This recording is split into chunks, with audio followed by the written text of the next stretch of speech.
officially live. I'm so excited to dive into another pre-symposium panel. This is our lead up to our upcoming executive symposium in the DFW area. The topic is how to drive strategic change in an organization. So, if you're watching this, you can anticipate to hear from three great leaders who are going to be at our upcoming executive symposium to share their thoughts, their insights, their perspectives on what they found to be effective when driving strategic change in an organization, as well as maybe some mistakes they've made along the way. So if you're watching this and you're thinking to yourself, I want to join this discussion or I want to meet these three great leaders, come to our executive symposium on December 4th from 5 to 8 p.m. We're going to host the event in Plano. I'll post a link to RSVP in the comments of this video. But we've got Suzanne, we've got Stephen, and we've got Becky here today. Suzanne, do you mind introducing yourself? You betcha, Garrett. My name is Suzanne Grover. I am the Vice President of Underwriting and New Business Operations for Coastal Wealth, which is a large general agency in financial services working with MassMutual out of South Florida, although I live in Austin. So a lot of change management going on in my organization right now. Very nice. Stephen, how about you? Steve Sample, I'm the Chief People Officer for Level 4 Group. We are a financial services and wealth management firm headquartered in Dallas, but with offices from basically New Mexico to Florida. Very nice. And then Becky, how about you? Hi, I'm Becky Richter with DAC Inc. in Houston, Texas. I'm the Director of Business Administration. DAC is a building automation and access control services company, and we exist to build a better world through smarter infrastructure. I love it. And I'm Garrett Mintz. I'm the founder of Ambition in Motion. At Ambition in Motion, our vision is a world where the vast majority of people are excited to go to work. When they are there, their expectations meet reality, and when they come home, they feel fulfilled. And we believe that starts with leaders, because leaders create the experiences employees have while at work.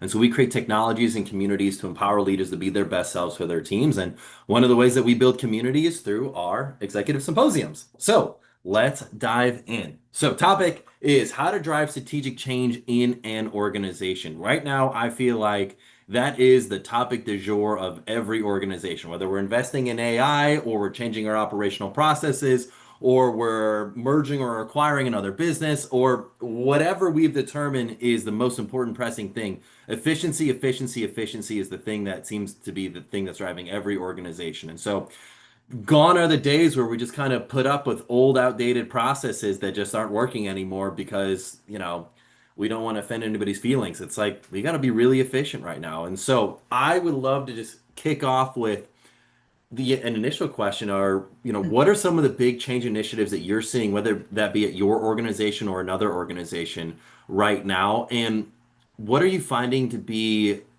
what do you find some organizations that are doing really effectively? Who wants to kick off? I'll go. I think, at least within my organization, one of the things we are grappling with is how to institute and harness AI in a way that is efficient. Our, CEO and chairman both believe very strongly in this technology, and it's in our industry right now. It's pretty disruptive. So we're trying to figure out how to implement AI and other technology really in intentional and kind of thoughtful ways. With salespeople who may or may not want to adopt that technology, with age groups kind of across the spectrum, and that's been a formidable task. But I think one of the things that we as an executive leadership team have done well is we took a step back and really tried to start with strategic intent as opposed to just coming in, stomping in, and starting to throw AI and demand AI of all of our staff. So, we started with, why is this important? What are the consequences if we don't adopt this early and fast? And being okay, assuring people that they should be comfortable being uncomfortable. Sorry, Steve, go ahead. No, you're fine. Go ahead. I feel like that's always the case. We always start out as leaders and we say, oh, let's all talk about how we're going to do this, because AI is 100% part of our strategic change as well. It's definitely infiltrating so many things of what we do. And as an automation company, I assure you that's top of the game. What we find more effective is that you have to cascade and align.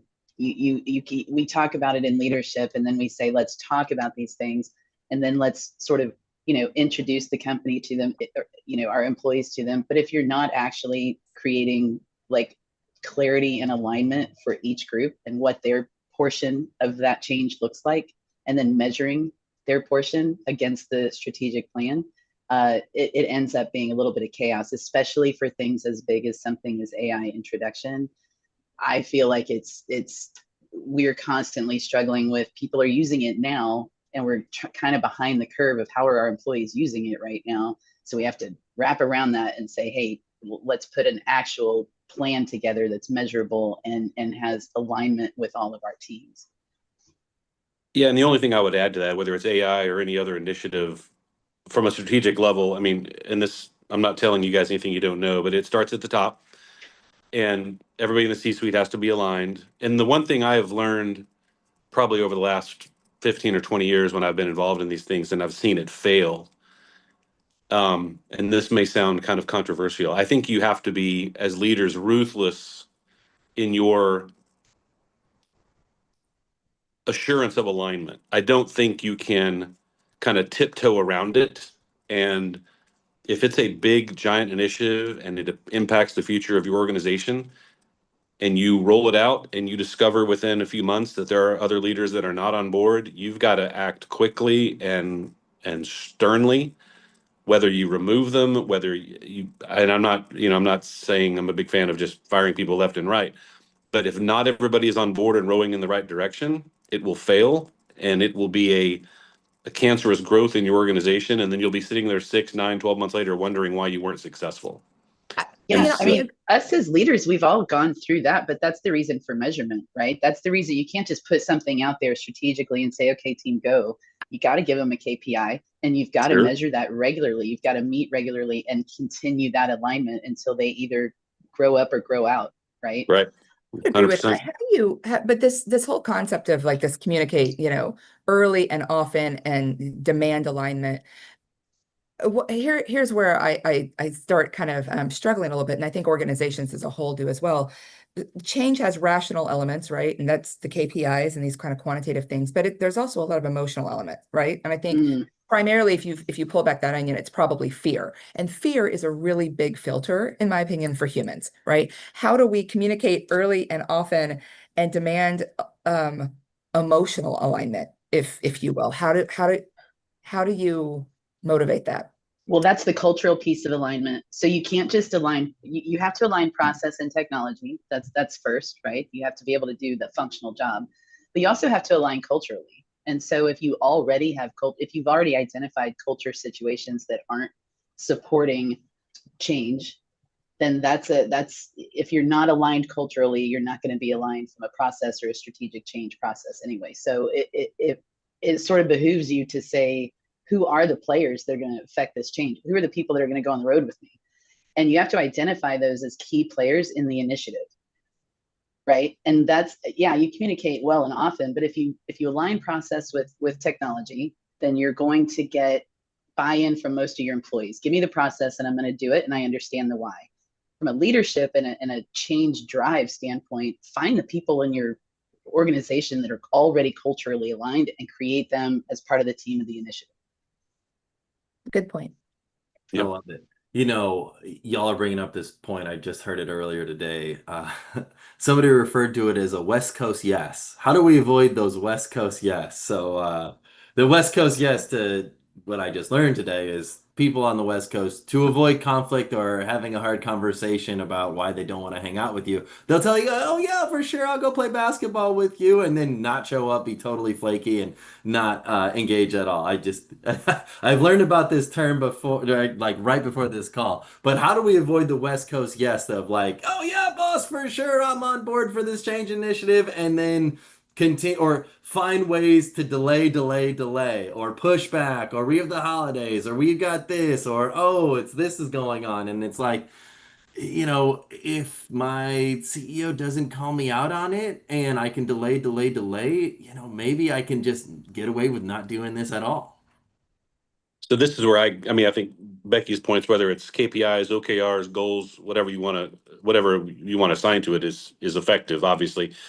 But the second thing is what I have found in my career is if you kind of skip down a level and talk to the people that report up to the person who reports to you and find out, hey, are you guys adopting this? And you can do that through face-to-face, you can do that through surveys.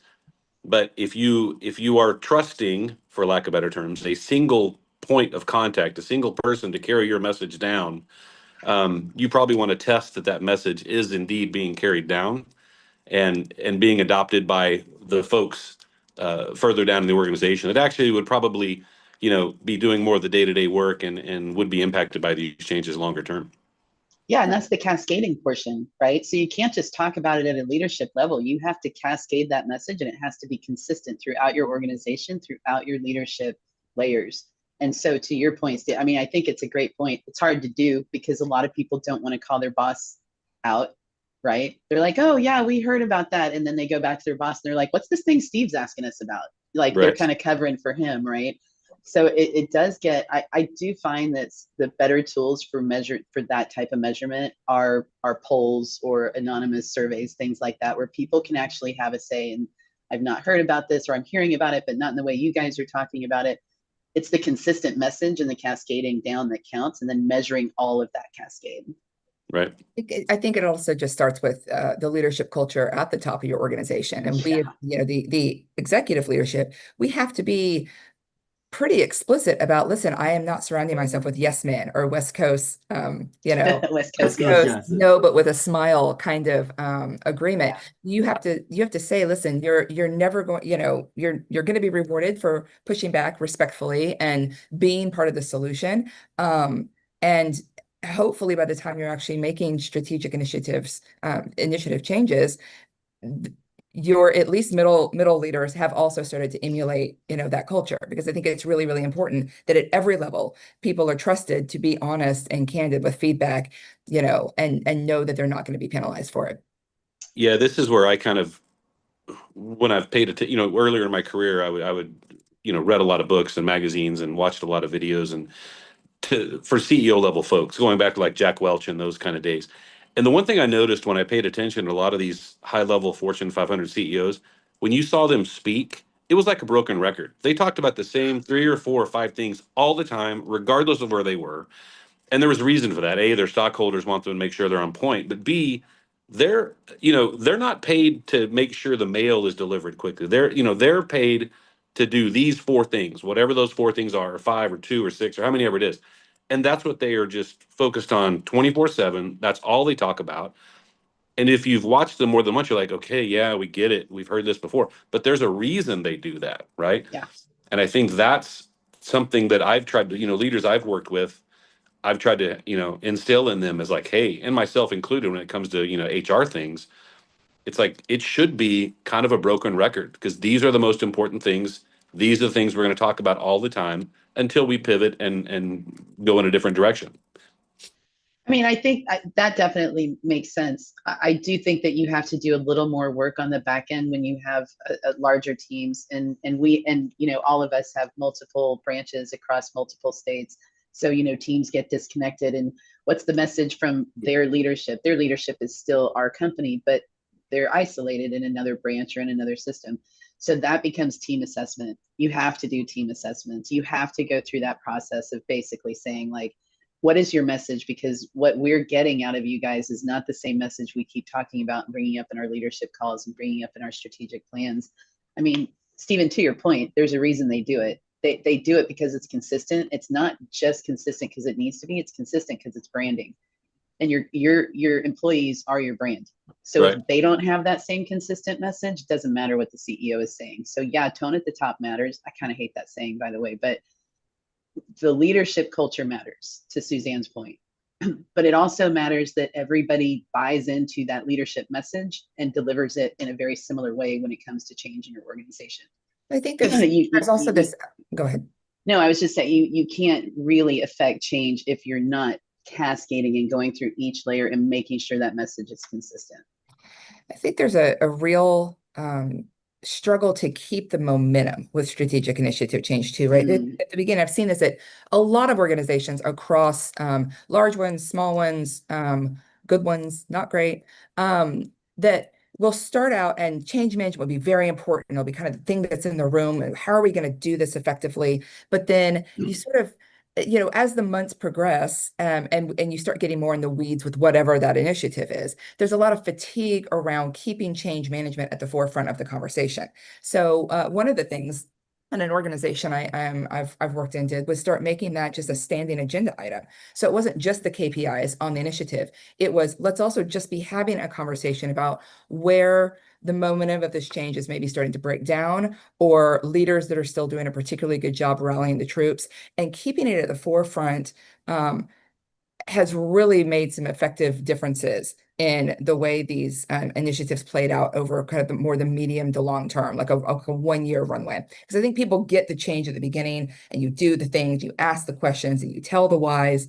And then as the project goes on, the change piece kind of loses steam. You know, one of the Okay. things we're trying is we're going to try a thematic approach. So next year we have a big initiative coming out, and for each month we're creating a theme around the initiative with, you know, some award recognition, with culture recognition, and we need this change to happen. It's necessary for our organization, and we realized the only way to do that was exactly what you're saying, Suzanne, is like create a regular message all the time, keep that change in people's faces. And the way we're approaching it is through a thematic approach. Just the theme this month is this, and here's what we're doing to contribute to it, and that contributes to the long-term goal of what we're trying to accomplish. And the whole year we've developed themes for 2026 around this change initiative. And again, the importance, the thing that I struggle with, and I think every leader struggles with, is exactly what Suzanne said. We go like crazy, like, you know, 90 to nothing when we first start, and then we as leaders get tired, right? Or we get busy, or other things become part of the organization. It all just gets like, so we are the ones that have to plan ahead, because we know that we're not always going to be on target to do it every single month. To your point, Suzanne, it just, if you're not in front of it all the time, it wanes away. Yeah. I'd be curious to learn your thoughts on this. I recently heard someone share this concept with me, and I thought it was really practical and really honest and authentic. I'd be curious to know. So the scenario is this. CEO, they're driving out a change initiative, has a series of VPs. His VP of finance comes to him and says, "Hey, I like this, and I would never think of it as this way, but what if my team comes back to me with some of these new changes and just views it as just another thing? And it's just another thing that's on my list, and it's just another thing that needs to get done." And the Mm-hmm. CEO told me what he said to this VP of finance was like, at the end of the day, I need you. Like, this will never work if you're not bought into this. Like, if you want to sabotage this, you can sabotage this, and I have no control over it. It's like ultimately the finance teams and the success of our ability to roll this initiative out, it's in your hands. If you choose to sabotage this, we'll see it in the results. Like ultimately that's what's going to happen. And then we're playing a game of chicken of, is this important enough that I would have to let you go over this sort of thing? Or am I going to have to revert back and try something different for this change initiative? And I just thought that was really refreshingly honest. I was like, man, that is the truth. Gosh, that is about as clear as it possibly gets of like, I'm going to have to weigh, am I going to have to let you go if you don't drive this initiative?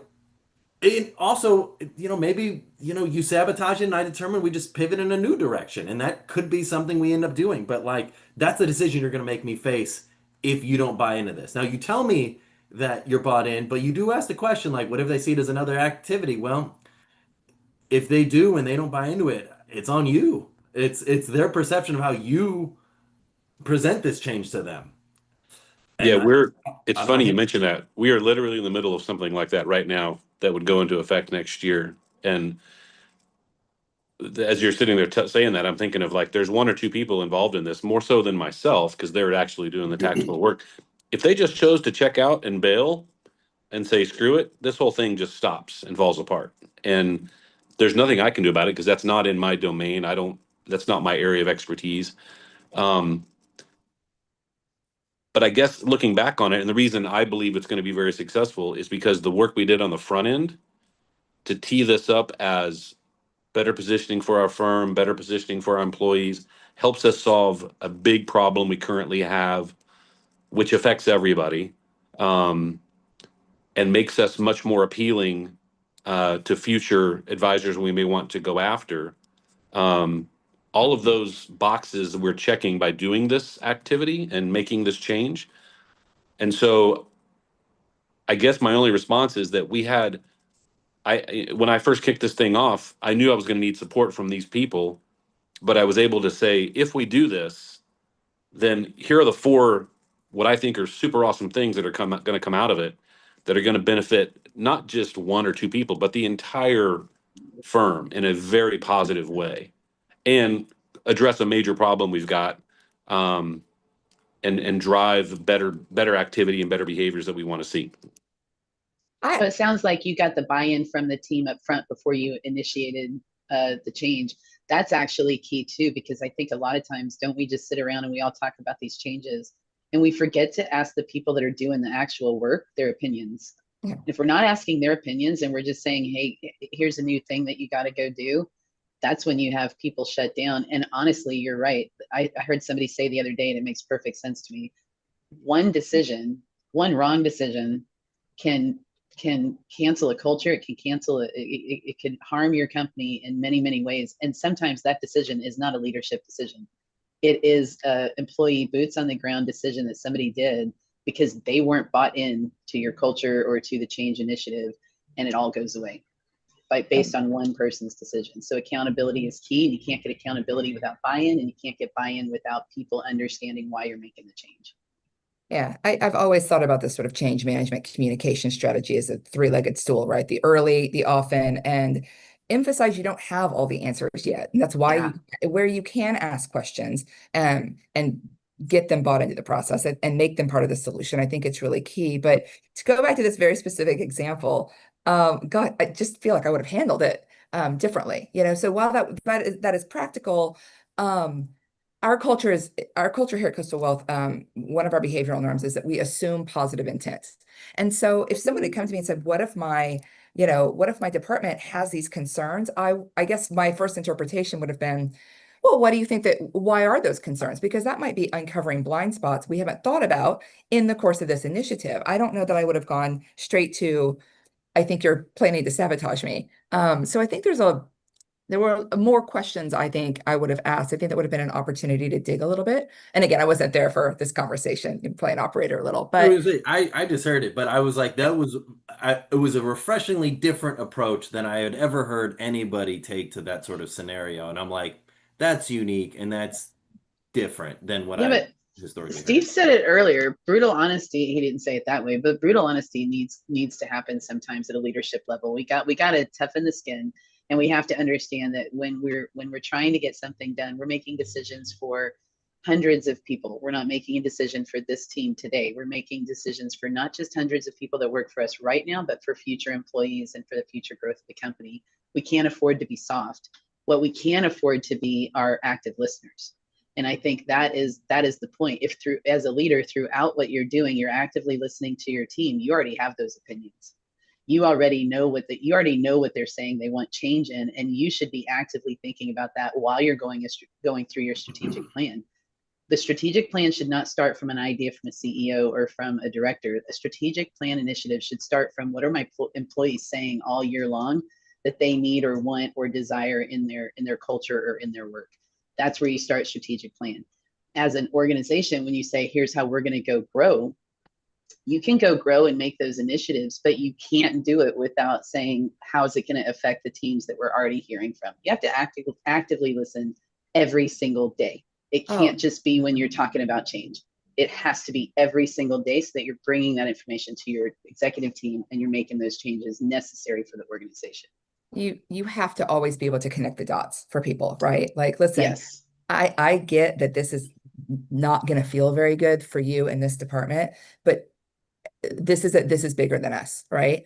So I don't know if I agree with like you've got to be hard or soft, and we've batted those terms around a little bit. I think that vulnerable transparency in the right culture, right? That vulnerable transparency probably doesn't work very well in like the military, or for some initiatives and other industries. But I think it's gotten some traction in the last few years, and I think it is fostering such a bigger load of trust, so that when you're asking somebody to kind of take one for the team or asking someone to put their faith in you, that you are making decisions in the organization's best interest.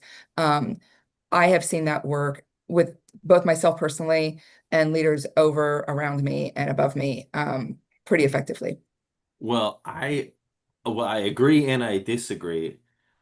I think vulnerable transparency is relevant in any circumstance, not even the military, even other scenarios, because I think at the end of the day, you know, I think vulnerable transparency and being direct and clear, I think those go hand in hand. I don't think they're opposing forces. I think saying like, hey, right now our business is not nearly as profitable as it needs to be. And ultimately for us to achieve the level of profitability, for us to grow as an organization or even to exist as an organization moving forward, we need to implement these changes. Now, the success of this change lives and dies with you because ultimately you run your team. And I know, Suzanne, you were bringing up before, like you've got maybe some sales groups that are maybe not adopting or adapting to some of the new changes that you're, handling. And you also brought up a great point of like, how do you handle people that are afraid of, or maybe fearful, but how do you handle the indifference component of it? Of, Mm. the people who are like, I'm making good money. My bank account looks great. Long-term longevity of the business. I don't know if I'm even thinking about that. I'm just thinking right now, my bank account looks A-okay. How can you get people into that long-term thinking and out of the indifference? Indifference is such a killer too, because it's hard to see up front. You can't see indifference right away. You don't really see it until you're halfway through and you realize, oh my God, that person literally has done nothing to change. I mean, think of it in terms of like your first bad relationship, right? Like everybody wants to talk about change, and then they're like, "I'm going to do it. I promise, I'm going to do it." They never change. It's not. There's just some people that aren't willing to do it. Yeah, I think the way to get ahead of that is talent assessment and cultural alignment. Yeah, I Just think the other thing that jumps out is, especially in the wealth management space, if you're dealing with a bunch of advisors, uh, they're almost like little islands among to themselves, right? And they're like, and I've said this because I've worked with large sales organizations over a large majority of my career, and the example I always use with leaders is like, okay, Garrett is an awesome sales guy. He kills it. He makes this company a ton of money, but he pisses off everybody inside the company he works with. Nobody likes him, but our customers love him. So, as Garrett's boss, am I willing to tolerate his poor internal behavior because he crushes it on the sales numbers? And those are, I've worked at organizations where they would say, I don't care if Garrett kills somebody as long as he makes numbers. And I've heard say, I've worked in organizations that if Garrett doesn't say please, he's fired tomorrow. So, and every other company in between. So when you're managing like high performing salespeople, that's a very Yeah. Garrett, what do slippery we call those slope. guys? Do you remember what we call them? No, I can't. What was that? Terrorists in the organization. Oh, yes. Terrorists in the organization. Yeah, now I do That's remember that. That was that's a such a, terrorist. They're such high performers and so low culturally aligned that there is a dichotomy of tolerance that Mhm. gets very, very difficult to sustain when they're impacting your organization culturally. And Well, you send a message by tolerating it, right? You send a Exactly. message that poor behavior is okay. well, I mean, here at Coastal Wealth, we don't have any advisors like that, clearly. But Of course not. Obviously, in DC with none hypothetically, of this happening. if hypothetically I did, I mean that I've got responsibility for the operational staff people, right? They're the people that would take the brunt of advisors that might have some idiosyncrasies around how they treat staff. And we had to kind of establish that pretty early on before I took this role. That do I have carte blanche to kind of do with that what I want, or where is that? And I had to take that leadership from the CEO and the chairman.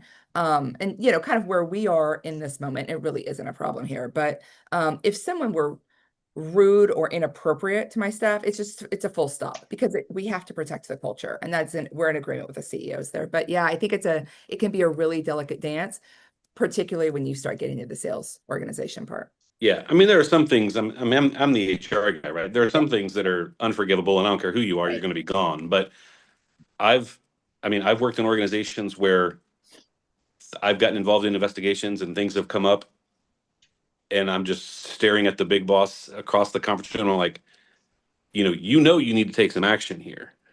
But they're looking at their quarterly results, and they know that this guy who just committed some sin is going to help them get over the finish line on their EBITDA or whatever the measurement it is. And they're like, oh, but can we just continue to coach and counsel this guy, or maybe take away some direct reports? Some type of punishment in a way that's not too punitive and still lets them be productive.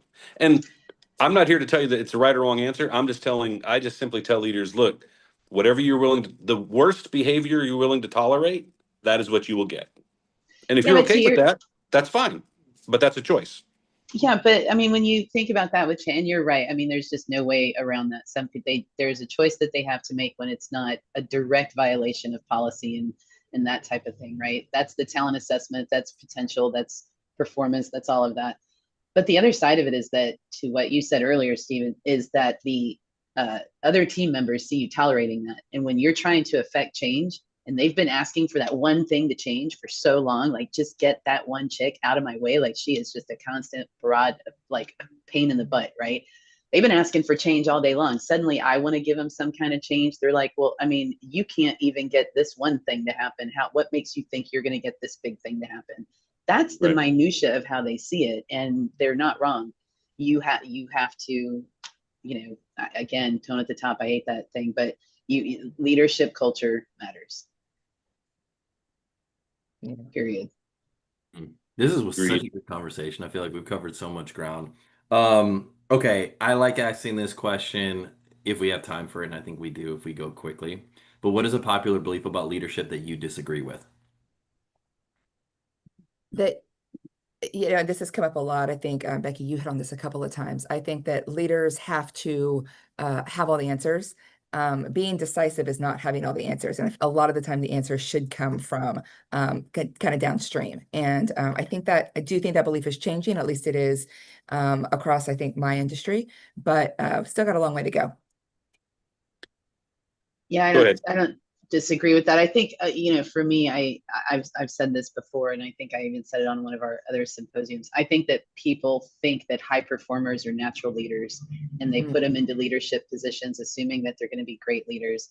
Leadership is about mentorship. It's about training. It's about buy-in, and you could take anyone in your organization, and if they have those talents for leadership, you can create that, even if they're not the best high performer in their space. They may have qualities of a great leader. There's also people that are extremely high performers, what Stephen was just talking about from sales, that couldn't lead a ship to water. So, and then we put them in these places and we go, well, you're so good at your job, you must be a great leader. And the fact is, they're really good at their job, and they suck at managing people and leading teams. So it takes mentorship. I think that leaders are developed from mentorship and not from talent. Yeah, I think probably I'm kind of showing my age here. It's probably that, leaders are born, that you can't train them up and teach them big leaders. I'm a big believer in exactly what Becky said. I think you can mentor them. You can work with people who have potential and say, look, here's what successful leaders do. I mean, success leaves clues, right? And I've always said this: if Garrett lost 25 pounds and I wanted to lose 25 pounds, I go to Garrett and say, hey, tell me exactly what you did to lose 25 pounds. If I do exactly the same things, I should probably lose 25 pounds. And so it's similar to leadership. So I've spent, not this organization, my last one, I spent a fair amount of energy there with leadership training and talking up like here's what successful leaders do on a regular basis. And if this is something that you are not interested in doing on a regular basis, that's okay. Just continue to kind of kick ass over here in this corner and do what you do. But you probably shouldn't be running large teams and mentoring future leaders in this organization. Right. And that's okay, right? Not everybody can be the CEO. Yeah, that's okay.